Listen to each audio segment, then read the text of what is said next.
Je me souviens comment les pédérastes riaient quand Donald Trump a dit qu'il conseillait au Canada de rejoindre les États-Unis, sinon il s'effondrerait. Ils ont ri, se sont moqués et maintenant le Canada s'effondre. Sans avoir rejoint les États-Unis. Comme l'avait prévu Donald Trump, l'élection d'un autre homme politique libéral à la tête de l'Union canadienne a conduit ceux qui nourrissent des millions de fainéants à réaliser que l'espoir de réforme ne s'est pas concrétisé. Par exemple, l'Alberta produit des produits agricoles, du pétrole et du gaz. Les habitants de l'Alberta versent au budget fédéral 6 à 7 fois plus qu'ils ne reçoivent en retour. La majeure partie des fonds sert à soutenir les autres provinces, parce que le Canada a inventé un système qu'il a appelé les paiements de péréquation, l'égalisation selon nous. En d'autres termes, en Colombie-Britannique, par exemple, il peut y avoir 1 million de personnes vivant au crochet de l'État qui ne travaillant pas ou travaillant partiellement. Et en Colombie-Britannique, il n'y a pas assez de fonds pour payer leurs soins de santé, leurs besoins sociaux, leur éducation. Et le Canada menace. Elle vole, c'est-à-dire qu'elle vole. J'explique le mot « vol ». Elle prend de force à Alberta ce qu'elle a en trop. Et en trop signifie ce qu'elle a gagné et qu'elle voudrait dépenser pour ses propres besoins. Mais chez eux, c'est de l'expropriation. Or, quel mot je viens de me rappeler de la vie soviétique. Avant que Trump évoque le 51e État, les Albertains étaient indignés mais tenaient le nez bon. Et soudain, ils ont eu une opportunité qu'ils n'avaient jamais eue auparavant. Ils n'y avaient même pas pensé. La voie vers l'inégalité dont ils rêvaient. Ils en avaient déjà assez de l'égalité. Nous avons dit les habitants de l'Alberta ainsi que du petit voisin, le Saskatchewan, j'espère que je le prononce correctement. Nous voulons garder ce que nous avons gagné. Voilà quels mauvais gens. Ils veulent garder ce qu'ils ont. Narns ont gagné. Ils ont mené un sondage auprès de la population et ont découvert que 94% de la population, ce n'est pas une majorité, messieurs, c'est pratiquement n'importe qui dans la rue. Ils pensent que le Canada les dépouille. 70% de la population est soit fortement en faveur de la séparation, soit n'est pas contre la séparation. À la tête de l'Alberta se trouve actuellement une femme très active, la première ministre de la province, Danielle Smith. Elle a présenté un ultimatum à Ottawa, Ottawa étant la capitale, comme on dirait Washington chez nous, donc elle a posé des exigences à Ottawa et si ce n'est pas accepté, alors... Tant que je ne verrai pas de preuves tangibles de réels changements, l'Alberta prendra des mesures pour mieux se protéger d'Ottawa. Je vais bientôt nommer un groupe spécial chargé de représenter notre province lors des discussions avec le gouvernement fédéral sur les réformes demandées.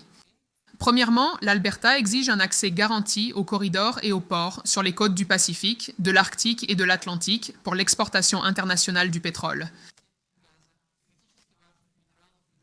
Deuxièmement, le gouvernement fédéral doit cesser toute ingérence fédérale dans le développement des ressources provinciales.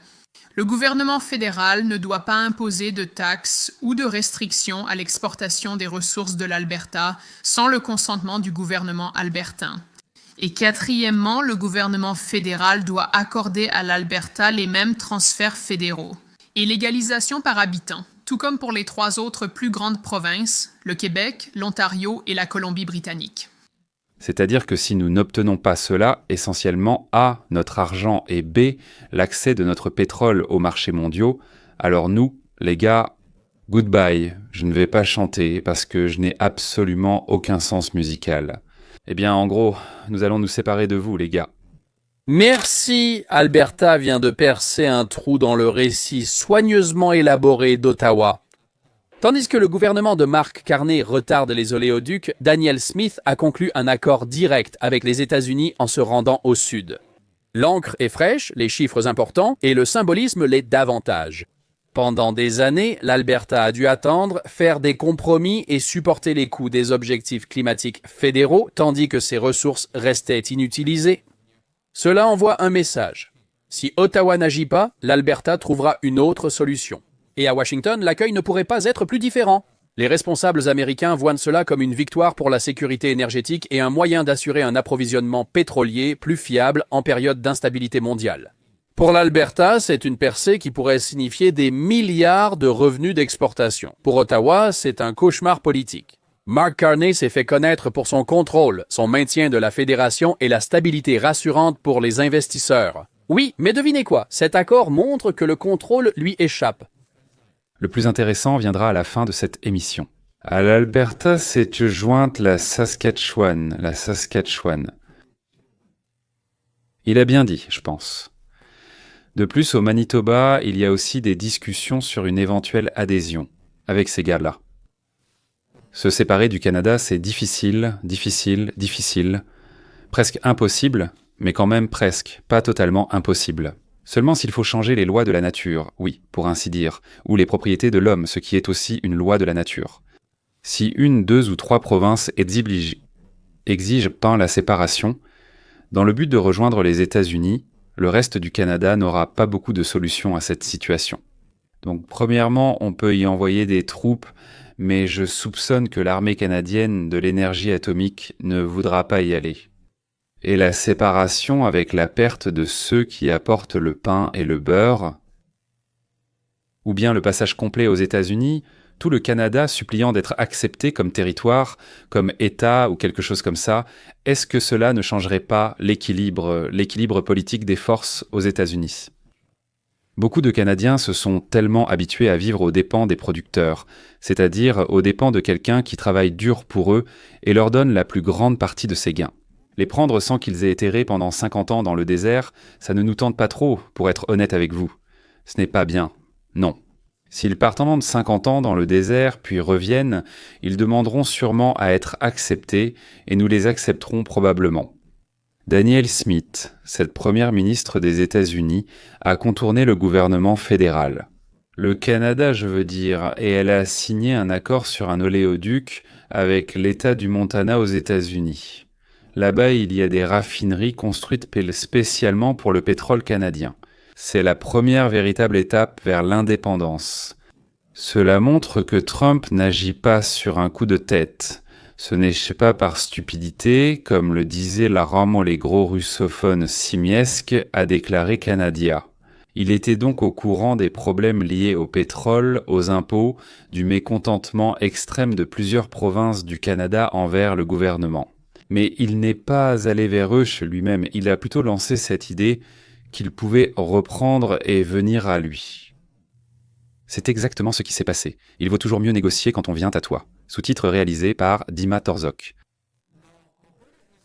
Maintenant, Alberta a radicalement changé la donne avec ce nouvel accord pipeline. Nous évoquons un pipeline de 42 pouces capable d'acheminer 1 million de barils par jour aux raffineries américaines.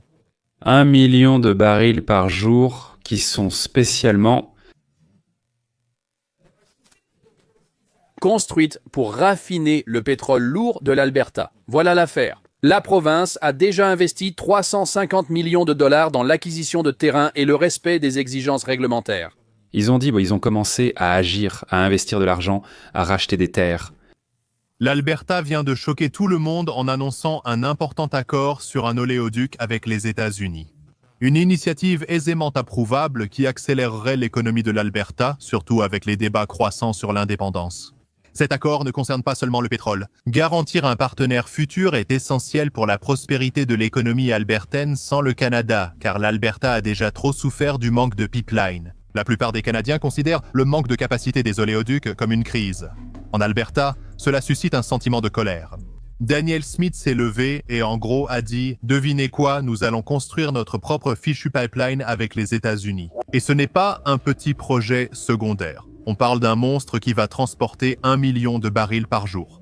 Un oléoduc principal de 42 pouces, menant directement à un marché demandeur d'énergie. L'Alberta, au lieu de l'étouffer avec des règlements, est devenu un symbole. Le meilleur de TVA n'était même pas concerné. Aucune audience fédérale, aucune consultation, pas de ce cirque habituel où les ministres se félicitent de leur inaction. Et oubliez le projet de loi C-69, la soi-disant loi plus de pipeline. L'Alberta n'a pas attendu ce chaos et a suivi sa propre voie. Suite.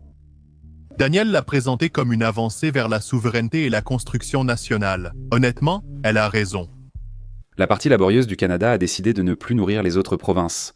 Ils ont dit que ce n'était pas une question de pétrole, mais que nous voulions refaçonner notre mode de vie, que nous voulions changer notre approche du travail. Le droit à la propriété, cela doit appartenir à celui qui l'a gagné. C'est-à-dire que nous voulons vivre comme aux États-Unis que construit Trump. Voilà pour toi, petit naïf, Trumpouchka. Et maintenant, que va-t-il arriver au Canada si l'Alberta ? Eh bien, ils partiront en plus. Premièrement, la perte d'une énorme partie des revenus pétroliers et gaziers, à mon avis, 80% du pétrole et 50% du gaz qui soutiennent le budget fédéral et l'égalisation entre les régions. Deuxièmement, forte hausse des impôts à cause de cela. Le reste est prélevé sur la population active locale. Il faut nourrir ceux qui ne travaillent pas et vivent au crochet des autres, y compris les fonctionnaires. Troisièmement, la fuite des grandes entreprises et des spécialistes du Canada vers les États-Unis. Tout le monde comprend ce qui va se passer, donc ceux qui sont plus intelligents et plus riches partiront. Quatrièmement, la révision de tous les accords commerciaux internationaux. Cinquièmement, au Canada. Quatrièmement, une réorganisation massive des infrastructures va commencer, liée à l'énergie, au transport, aux fonds de pension. C'est tout. Voici la fuite des capitaux hors du pays. L'Alberta elle-même pourrait doubler son économie en rejoignant les États-Unis. La réduction des impôts pour la population, le Canada perd son statut de l'un des pays du G7 des plus grandes économies du monde et se transforme lentement en un État marginal. Et l'Alberta renforcera et donnera un nouvel élan aux puissants États-Unis. L'intégration de l'Alberta augmentera l'indépendance énergétique des États-Unis et fera baisser les prix de l'essence et d'autres carburants. L'Alberta deviendra le super-État énergétique de notre Union. Qui en profite ? C'est ce qui compte le plus en ce moment. Les habitants de l'Alberta et les Canadiens qui auront le temps de s'y installer avant la séparation. Deuxièmement, les habitants des États-Unis en bénéficient. C'est une alliance très avantageuse pour nous sur le plan économique et énergétique. Les provinces canadiennes restantes et leur population sont perdantes, ainsi que leur situation économique. C'est-à-dire que leur niveau de vie va chuter brusquement. Ce qui entraînera des changements sismiques dans la politique canadienne et pourrait conduire à une possible scission de l'Union restante, ou bien des supplications larmoyantes du Canada pour être intégré aux États-Unis, quel que soit le statut. Encore une fois, voilà. C'est vrai, Trump est un idiot, n'est-ce pas, qui ne sait pas ce qu'il raconte, ou bien ce sont des idiots ceux qui, sans rien savoir, commencent à salir son nom ou celui de n'importe qui. Parce que un des signes de la stupidité, c'est quand tu commences à donner ton avis sans avoir la moindre idée des faits qu'il faudrait, je ne sais même pas, discuter, ou quoi que ce soit d'autre. Oui, l'homme, voilà, vous savez, on dit les mots « homme intelligent ». Eh bien, d'habitude, c'est un homme intelligent. Regardez, un bon physicien, un bon ingénieur ou quelqu'un d'autre pour ainsi dire. Oh, quel homme intelligent. Il a bien joué le rôle d'un certain prince. Mais l'un n'a rien à voir avec l'autre. Un homme intelligent, qui fonde ses jugements sur des faits vérifiés et vérifie sa logique. Voilà, c'est tout. Et tout le reste, ce n'est pas de l'intelligence, c'est la capacité de mémoriser, puis de tout se rappeler rapidement. Au revoir et à très bientôt.